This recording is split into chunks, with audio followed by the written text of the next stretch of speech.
За яг одоо та бүхэндээ дахиад соусаар өнөөдөр котлет. Дээрээс нь хоёр төрлийн котлетыг нэг төрлийн амтлагаатай мөртлөө орц нь ямар өөр байж болох вэ гэдэг тал дээр хоёр төрлийн хоолыг та бүхэнд санал болгоё. За одоо бүгд эхэлцгээе.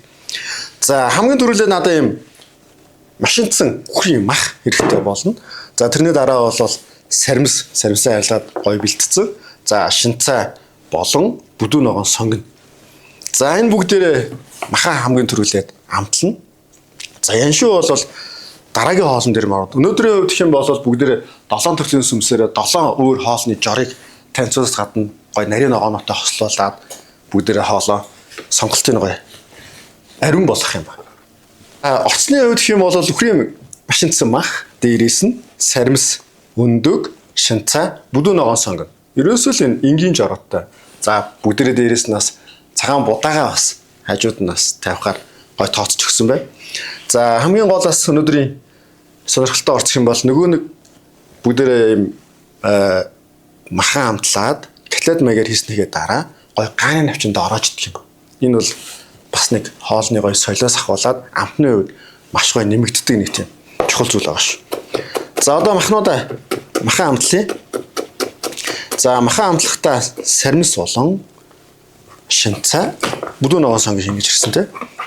За түүнээс сайхан жижигэлж ирчээд хит их том байх юм бол бас нөгөө мах маань нэг задраад байдаг учраас болж өгвөл жижигтэр их юм бол их гоё байдаг. За махны граммны хувьд бол нэг 700-аад орчим грамм мах. За шинцааны хувьд гэх юм бол ишилбээс нь бүгдээ за нэг юмрхүү байхт болно. За бүдүү ногоон сонгоны хавьд. За мөн адилхан ингэж ич. За эхлээд саримсаа бүр маш нарийн жижиг ирчиж өгнө.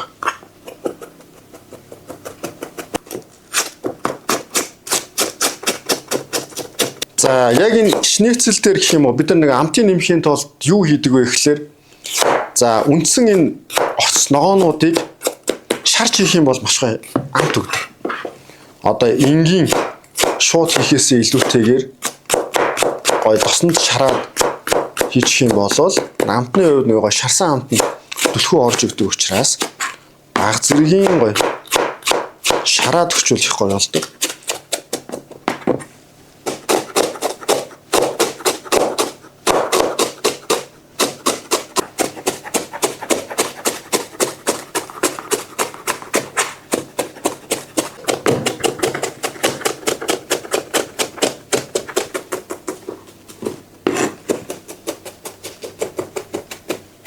За саримсаа гоё маш гоё жижиглээд за энэ дөр бол яг бүдүү ногоон сонгон болон шинцайг жижиглээд идсэн байна.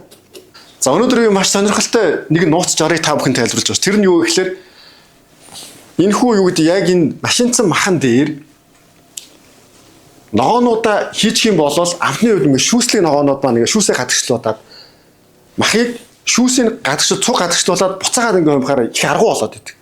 Тэгэхгүй бол бид нар яах ёстой вэ гэхээр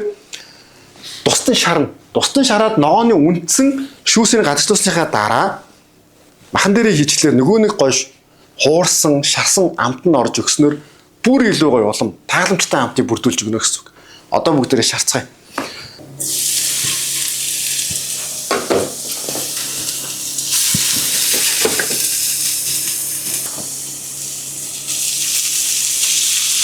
За саримсаа төрүүлээд баг зэргийн досондоо шарсныхаа дараа шинцай болон бүдүү ногоон сонгоно хийчлээ.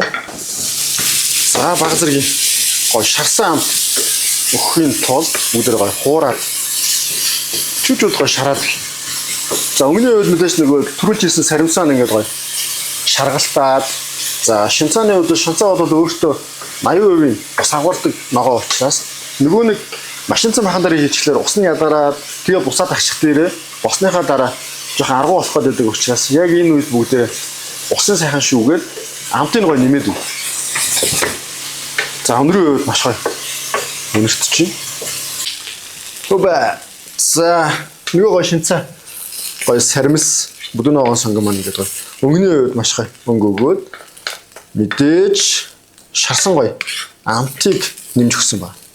За ингээс талхан дээр халуут хийч. Одоо бид нар яг нөгөө нэг маха хэрхэн задрахгүй байх тал дээр та бүхэнд юу хийж өгье санаануудыг. За мэдээж гой өндөг өөрөө юу байдаг? Одоо барьцалдуулагч шин чанартай байдаг учраас яг нэг 700 г маханд бол нэг 2 ширхэг өндөг бол хангалттай болно гэж тооцоод. За амтлагын хувьд бид нар нэмэлт зүйлээ хийх шаардлагагүй гэсэн зөвхөн сүмсээр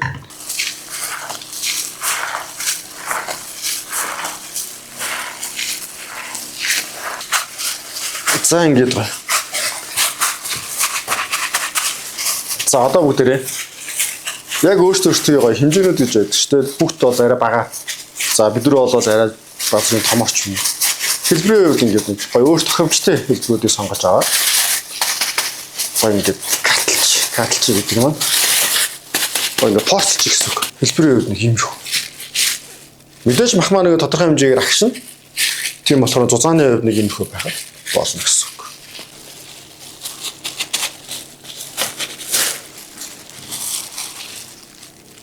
За одоо бас нэг төрлийн жар гэсэн. Тэр нь юу гэхээр одоо бидний котлетын махнаас үлдсэн бас нэг юм бага хэмжээний маха үлдээгээд авцсан.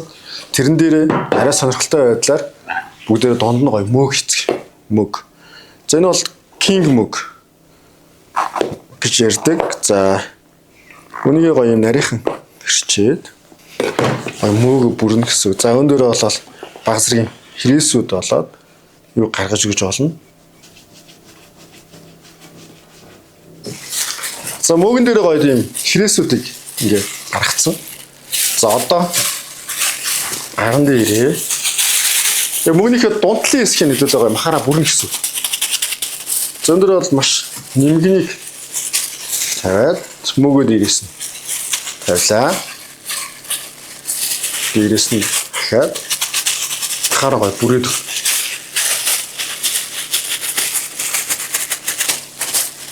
За ингээд юм хөө.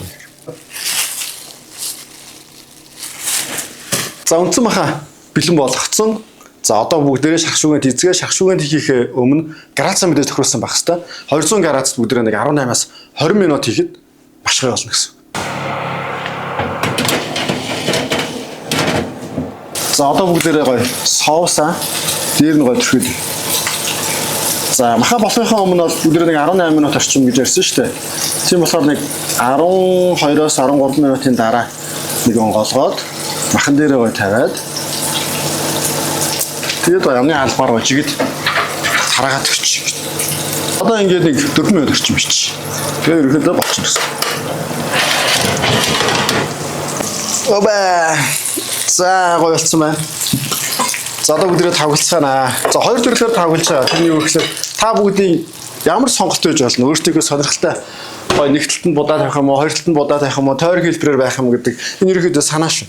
За дээр нь бол хар гүнжтийн өрийг тавьж өгсөн байна. За нэг хачир дундаа бол бүгд авокадо ашиглацгаа.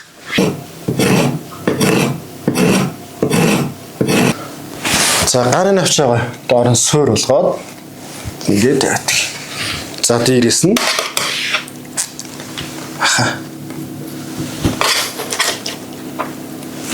дээр нь тавьчихвол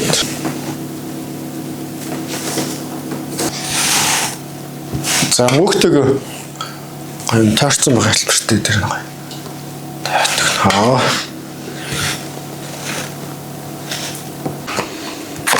За дээрээс нь жоохон новон согноор гоё чимэглээд.